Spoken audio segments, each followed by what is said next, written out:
I am dreaming of the mountains of my home, of the mountains where in childhood I would roam. I have dwelt 'neath southern skies where the summer never dies, but my heart is in the mountains of my home.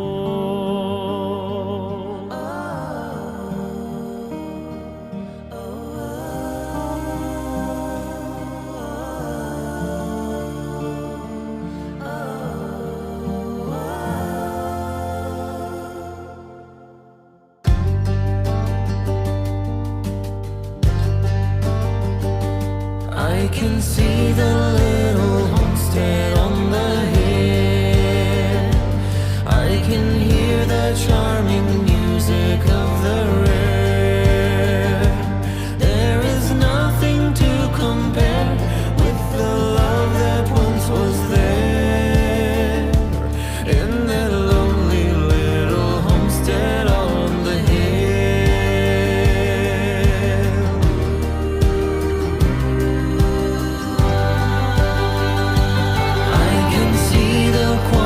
Churchyard down below, where the mountain breezes wander to and fro.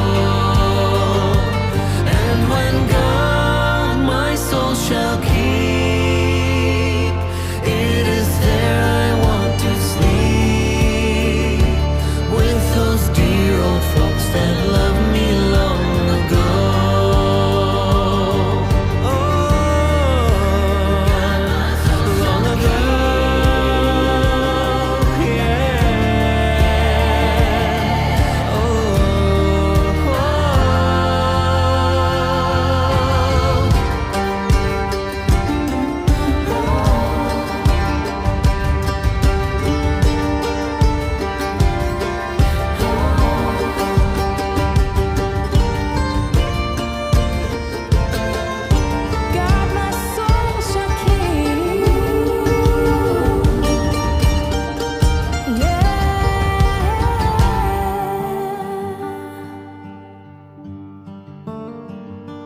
I am dreaming of the mountains of my home, of the mountains where in childhood I would roam.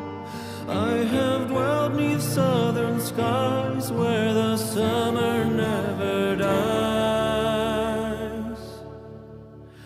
but my heart is in the mountains of my home.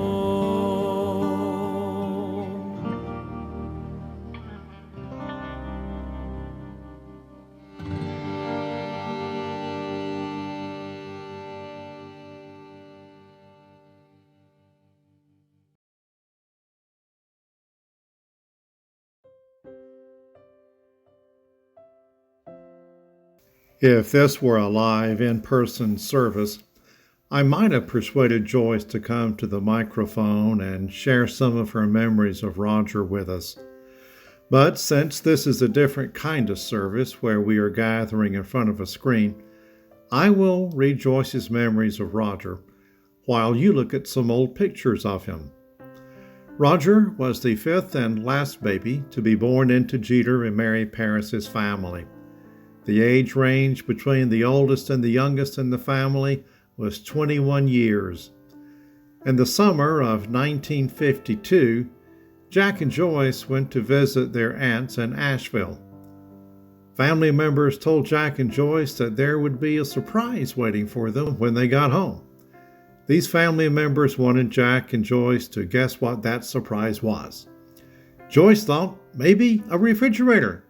As it turned out, the surprise was far more valuable than a warehouse full of refrigerators. While the family could surely have found room for a refrigerator, finding room for this new baby boy would not be so easy. Roger's siblings always kidded him that he pushed Evelyn and Dot out of the nest. Now that's not hard to believe, since Evelyn married George when Roger was less than a month old, and Dot married Don about 3 months later. Evelyn took Roger to her home on weekends. He would stand at the window while calling for Nana. Everyone thought he was asking for a banana, but he was calling for Evelyn. Roger was only 15 months old when he first became an uncle. That's when I came along. Mike, not Joyce. George followed 9 months later, then Doug, and then Anita. There were only 5 years separating Roger from the first wave of nephews and nieces. Visits to the family's White House were always special. Boasting 3 porches and a magical staircase, the old house was an incubator for imaginary adventures of every variety. Joyce remembers us kids running in and out. In the front door, up the stairs, down the stairs, out the back door, and repeat. Mother, or grandmother as she was known to the grandkids, delighted in the pandemonium that her grandkids brought to the house, led by none other than Roger. Now, keep in mind that Roger was only 2 years old when George was born. Well, one day when George was 2, maybe 3 years old, Evelyn took him to the doctor. The doctor noticed George had several bites and bruises on him, but he was unconcerned until he learned that George's uncle had bitten him. All of a sudden, he was alarmed. But he quickly calmed down when Evelyn explained that this notorious uncle was only 2 years older than George. Roger and George liked to go to the dime store in Silva. When they got inside, Roger would count George's money for him so that he would have an idea of how much he could buy with his money. George was much larger than Roger, so to a casual observer, one of the boys looked smart and the other one, maybe not so smart. When Roger and George fought, disagreed, George would pull Roger's hair and Roger would bite George. Perhaps this is why Roger has no hair on top of his head in most of these pictures. When Mother would try to separate the squabbling boys, Roger's dog Pooch would think Mother was hurting the boys and would chase her back into the house. Roger attended Scotts Creek Elementary, Silva Webster High, and Southwestern Community College, where he graduated as valedictorian of his class. Roger enrolled at Southwestern after having lived in Florida for a short period of time. It's about 1980. The admissions counselors at Southwestern informed Roger that he was considered an out-of-state resident and would have to pay out-of-state tuition. Not only did Roger have to pay out-of-state tuition, he was also regarded as a Floridian, which of course was the ultimate insult. Roger went ahead and enrolled at Southwestern anyway, even though he was regarded as a Florida person and had to pay the extra tuition. He was probably steaming inside, but Roger almost always managed to maintain self-control, except for the times when that little sports car he used to drive wouldn't start. That thing just did not like cold weather. Well, one cold dark morning when Roger was getting ready to go to work, his car wouldn't start. And so Roger did what any reasonable, level-headed person would do. He kicked his car. Now, the kick didn't get his car to start, but it did break Roger's toe.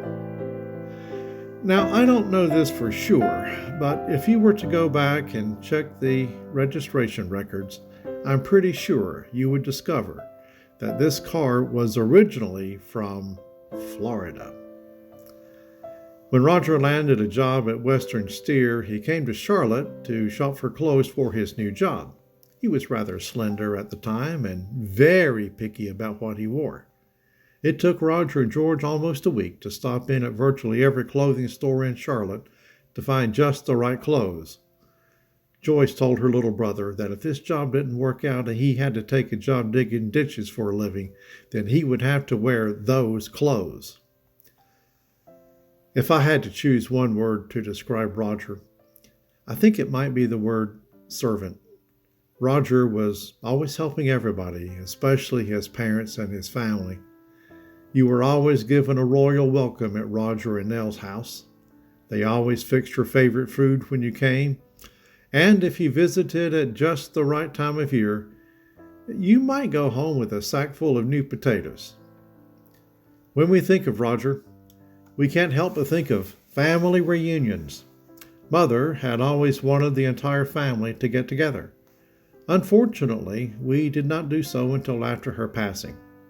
At first, we got together in mid-August, close to her birthday, but later changed it to the last weekend in July so it wouldn't interfere with those going to school. It just so happened that Roger's birthday was the last week in July, and so Roger always had a lot of family members around to help him celebrate his birthday. The first get-togethers were in Cullowhee at the park shelters on Saturday afternoons. Later on, multiple generations of family and friends had the opportunity to enjoy each other's company on the peaceful mountaintop known as Miracle Mountain. Roger and Nell named it that because of all the obstacles they had to overcome getting their home established up there. In recent years, the family reunions were known as the Flamingo Fling. The first such fling took place in the year 2000. That year was not a milestone birthday for Roger. It was his 48th, and the celebration was not officially planned with a flamingo theme in mind. It just kind of spread by word of mouth. Miracle Mountain was covered with flamingos of all sorts, pink lemonade, and pink and black balloons at the mailbox. This trend continued until 2020 as the flamingos were quarantined due to the COVID pandemic. Roger was smart. He and Nell figured out how to have grandkids without having kids. Ironically, Roger became the patriarch of the family, even though he was the youngest. Our parents surely would have been proud of how he and Nell kept the family together. Our family is indeed richer and stronger because of Roger.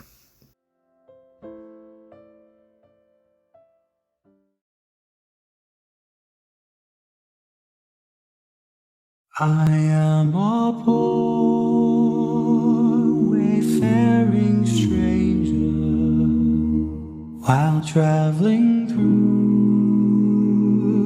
this world of woe. Yet there's no sickness, toil, nor danger in that bright world to which I go. I'm going there to see my Father. I'm going there no more to roam. I'm only going over Jordan. I'm only going over home. I know dark clouds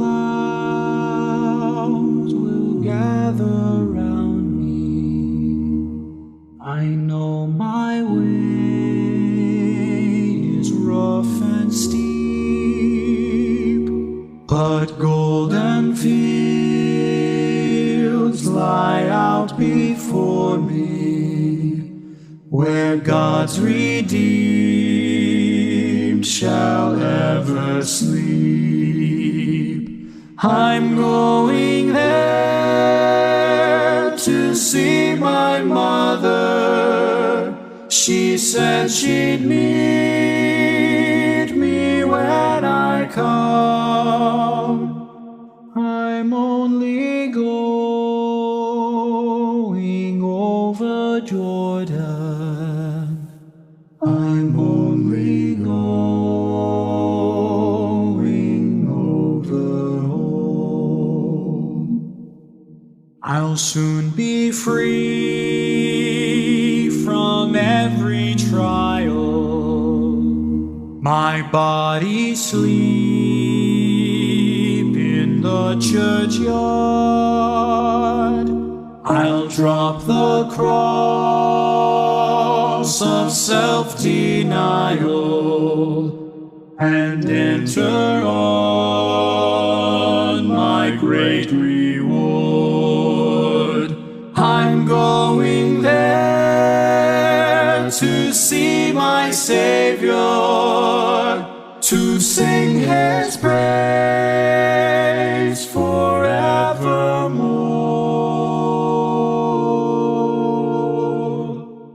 I'm only going over Jordan. I'm only going over home.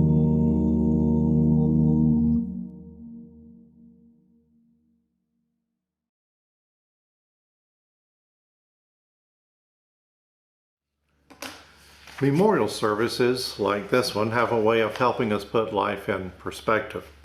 We don't often look for perspective in life. We're just too busy with the responsibilities and pressures of life to pause and consider life in perspective.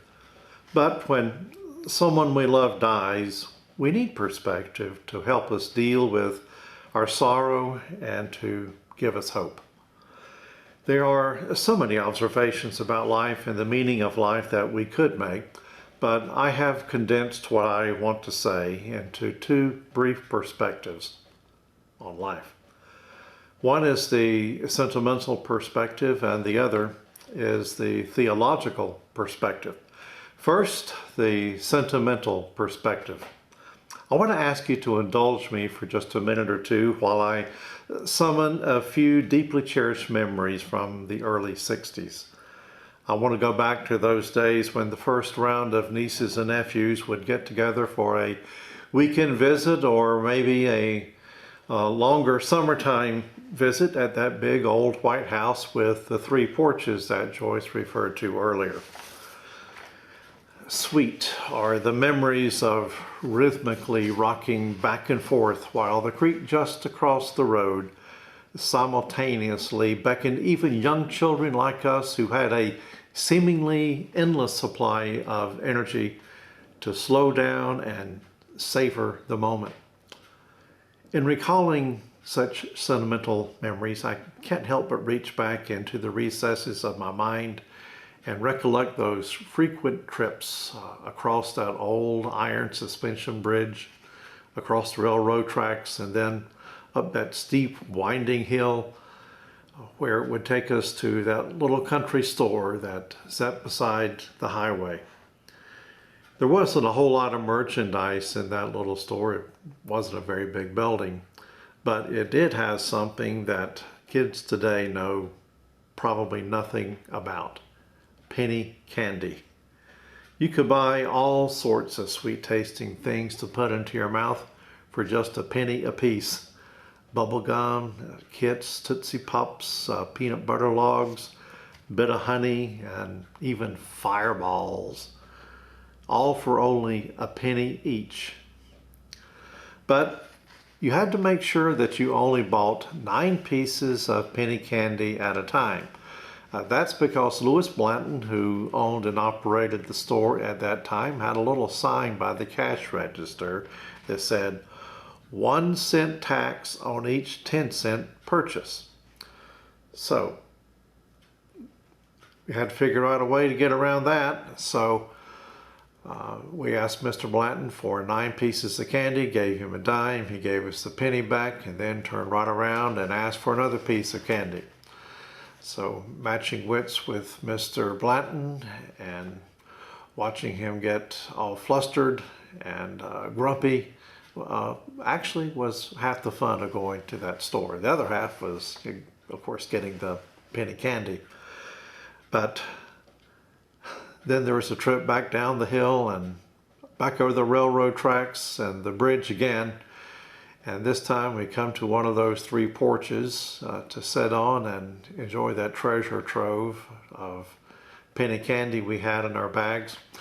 My personal favorite was the spot on that screened-in back porch. It seemed to be a never-ending supply of comic books that had not been read, and my favorite in those days, Mad Magazine. Perhaps it was those comic books featuring Donald Duck and his 3 nephews that prompted George and Doug and me to began to refer to Roger as Uncle Roger. So, I mean, nobody called anybody uncle or aunt in the family as far as I can remember. We didn't refer to the husbands of our aunts as uncle. And so it was kind of a novelty to call Roger, who was just a year or so older than we were, our uncle. And it seems that for the rest of his life, that Roger would be known to the family, or at least to the nephews and nieces, as Uncle Roger. We miss him. We miss Roger. We're going to miss him for a long time. And with Roger's passing, it's only right to acknowledge that an era has come to an end. It's similar to the end of an era when Granddaddy died, or Daddy to his children. His passing in 1973 signaled the end of the family home with 3 porches. In 1991, another era came to an end when Grandmother, also known as Mother, passed away. Both the patriarch and the matriarch of the family had completed their time in this life, leaving a big gap to fill. But Roger, along with Nell, filled that gap. The youngest son became the patriarch. Coming to his house for family reunions would fill the gap left by the absence of the grandparents. And though Roger and Nell did not have children of their own, they became something akin to surrogate grandparents to some family members and perhaps even parent figures to others. But for me and my generation, Roger filled a gap that only he could fill, a gap that straddled 2 generations and kept this family tightly connected. Younger nieces and nephews may not have memories of that house with the 3 porches, but they, along with us older folk, will have tender memories of driving up Miracle Mountain, past the flamingos, up to this homestead on the hill with a million-dollar view.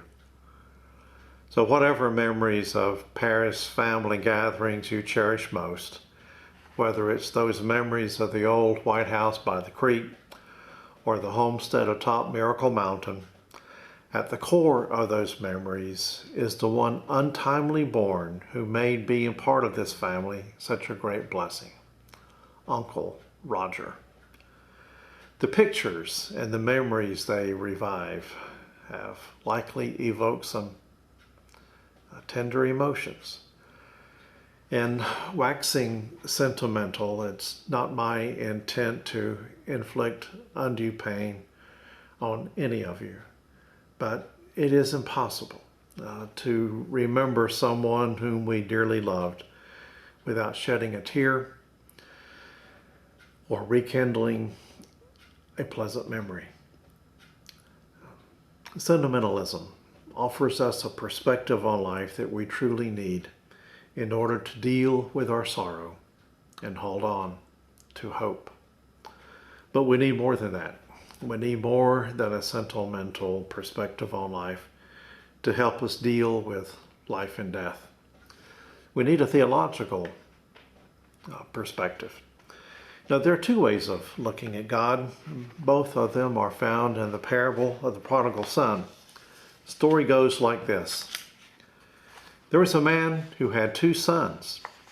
The younger then said to his father, "Father, give me the share of property that's coming to me." And he divided his property between them. Not many days later, the younger son gathered all that he had and took a journey into a far country. And there he squandered his property in reckless living. And when he had spent everything, a severe famine arose in that country, and he began to be in need. And so he went and hired himself out to one of the citizens of the country, who sent him into his fields to feed the pigs. And he was longing to be fed with the pods that the pigs ate. No one gave him anything. But when he came to himself, he said, "How many of my father's hired servants have more than enough bread, but I perish here with hunger? I will arise and go to my father, and I will say to him, Father, I have sinned against heaven and before you. I'm no longer worthy to be called your son. Treat me as one of your hired servants. And he arose and came to his father. But while he was still a long way off, his father saw him and felt compassion and ran and embraced him and kissed him. And the son said to him, Father, I've sinned against heaven and before you. I'm no longer worthy to be called your son. But his father said to the servants, Bring quickly the best robe and put it on him, and put a ring on his hand and shoes on his feet. And bring the fattened calf and kill it, and let us eat and celebrate. For this my son was dead and is alive again. He was lost and is found. And they began to celebrate. Now his older son was in the field, and as he came and drew near to the house, he heard music and dancing. He called one of the servants and asked what these things meant. And he said to him, Your brother has come, and your father has killed the fattened calf, because he has received him back safe and sound. But he was angry and refused to go in. His father came out and entreated him. But he answered his father, Look, these many years I have served you. I never disobeyed your command, and you never even gave me a young goat that I might celebrate with my friends. But when this son of yours came, who has devoured your property with prostitutes, you killed the fattened calf for him. And he said to him, Son, you are always with me, and all that is mine is yours. It was fitting to celebrate and be glad, for this your brother was dead and is alive. He was lost and is found. Now, I love this story for a number of reasons. Perhaps most of all, I love the story because it showcases the boundless grace and mercy that the Father lavishes on both sons. But the story also starkly illustrates two ways of looking at God. The first way of looking at God is found in the younger brother. He didn't believe his father, who represents God in the story, owed him anything. The younger son understood that his father would be completely justified in cutting him off completely. But he was relying completely on his father's mercy. On the other hand, the older brother had a different view of God. He believed God owed him something. That thinking goes something like this. I've lived a pretty good life. God owes me something for that. He owes me some comfort. He owes me a good life. And he shouldn't let bad things happen to me. You know, the attitude of the younger brother could be described as being poor in spirit, whereas the older brother embodies an attitude that might best be described as middle class in spirit. The middle class in spirit goes something like this. I've worked hard. I've done my duty. God owes me something for that. He should not let anything bad happen to me. Life should go well for me. But what happens when life doesn't go the way you expect it to go? How do you respond? Well, often the response is something like this. That's not fair. That little phrase is one with which we are all very familiar. This simple little expression reveals our expectations. We want something to go a certain way, and we believe it should. And when it doesn't, well, that's when we hear ourselves saying, that's not fair. Life is not always fair, at least by our way of reckoning. In a perfect world, parents die before their children. The oldest siblings die before the youngest. But in a really perfect world, nobody dies or gets sick or hurt at all. This is what we really yearn for. We yearn for perfection. We yearn to be perfect, living among perfect people in a perfect world. If we go all the way back to the beginning, after God created the heavens and the earth, and then he took the dust of the earth and formed it into his own likeness and blew into the man's nostrils, and the man became a living soul. And everything was great for a while. It was perfect. It was paradise. But then that serpent sneaked into the garden. He beguiled the woman, and she took the forbidden fruit, and she gave it to her husband, and they both ate. And they were suddenly aware that they had sinned, and that things could never be the same again. I think it's good to just pause for a moment and recognize that, man was created to be a perfect being, to live in a perfect environment. And as long as we are perfect and the world around us is perfect, we can handle that pretty well. But we don't live in a perfect world, and none of us is anywhere near perfect. It's because sin has corrupted humanity. It's corrupted the world.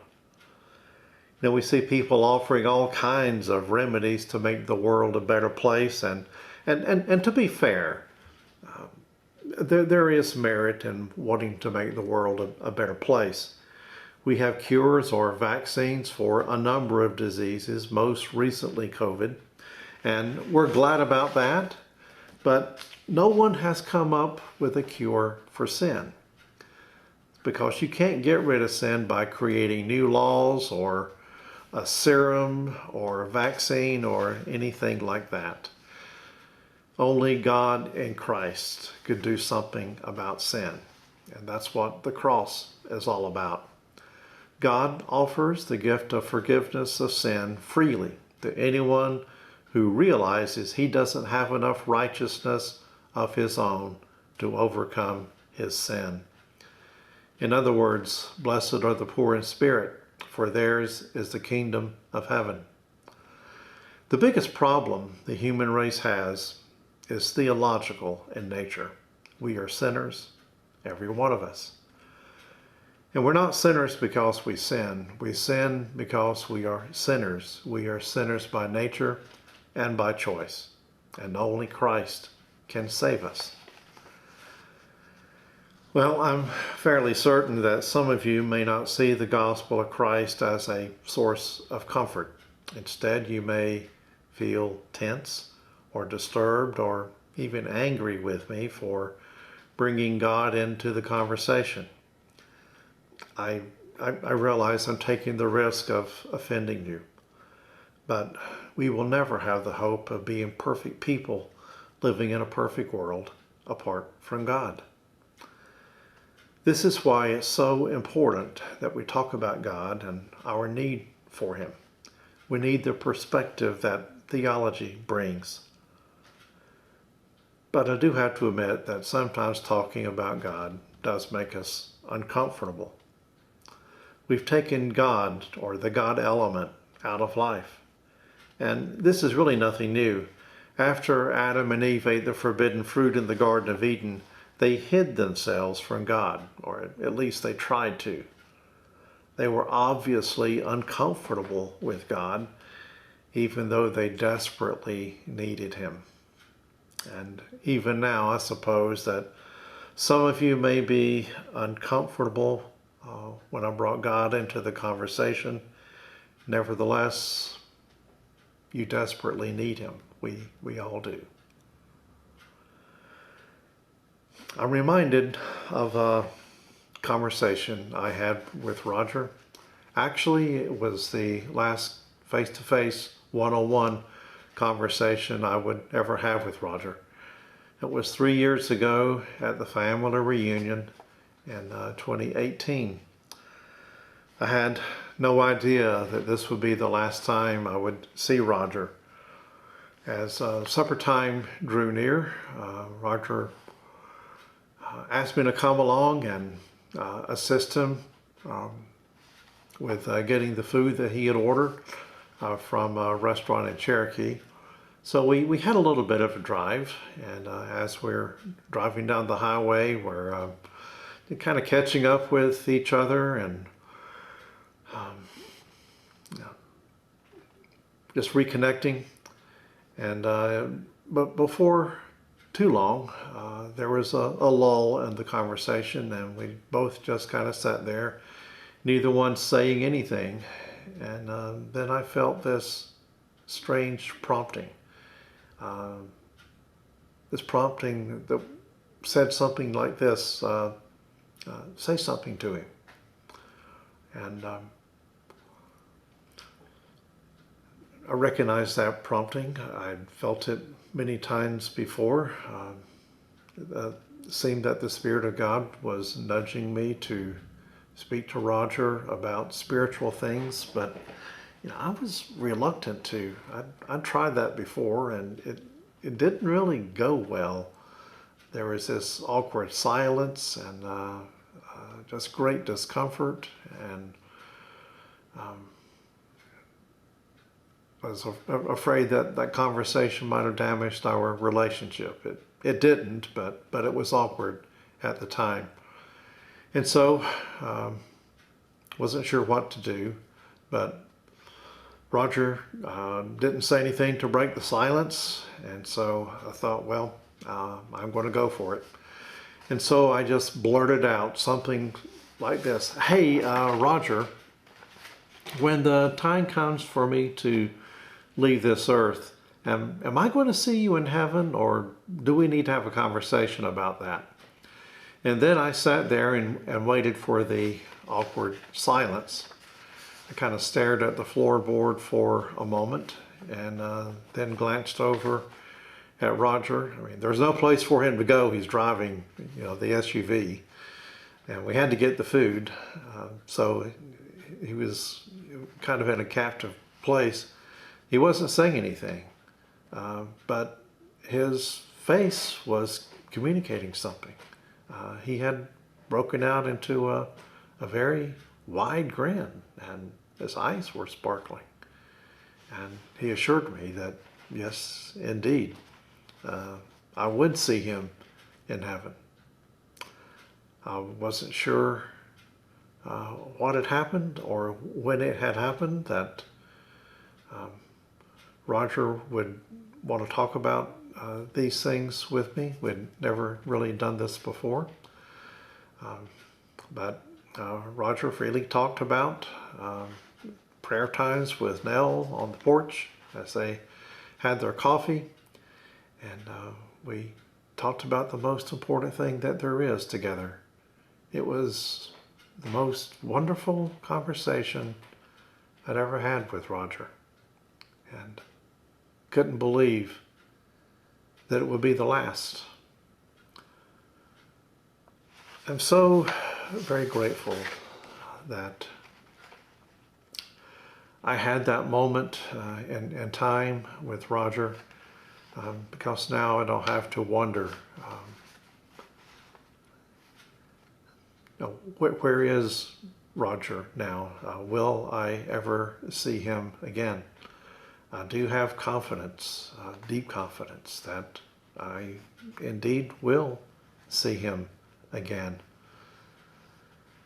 And having said that, I want to bring the conversation back around and talking to all of you just for a moment.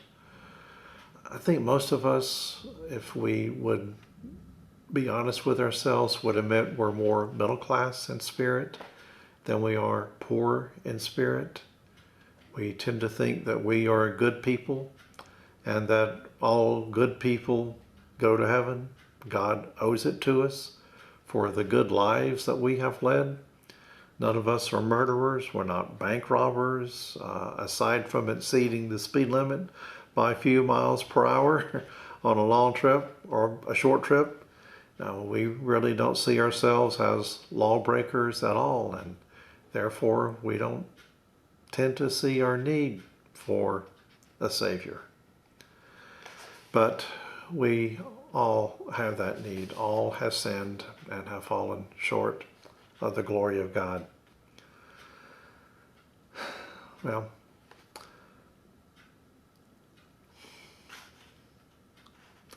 we've come to a place in the conversation where there's awkward silence. And now my phone is telling me there's a tornado warning in this area.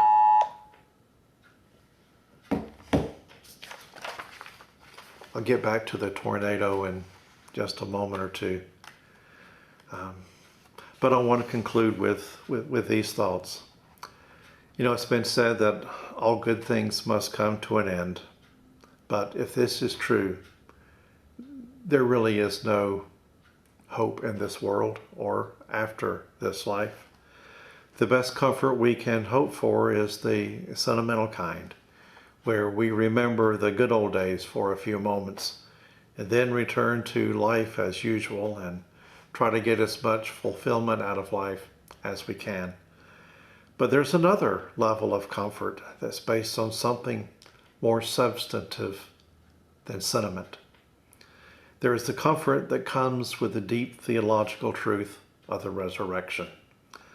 Living with only the perspective on life that comes through sentimentalism leaves us in a state of disappointment as we realize that our best days are behind us.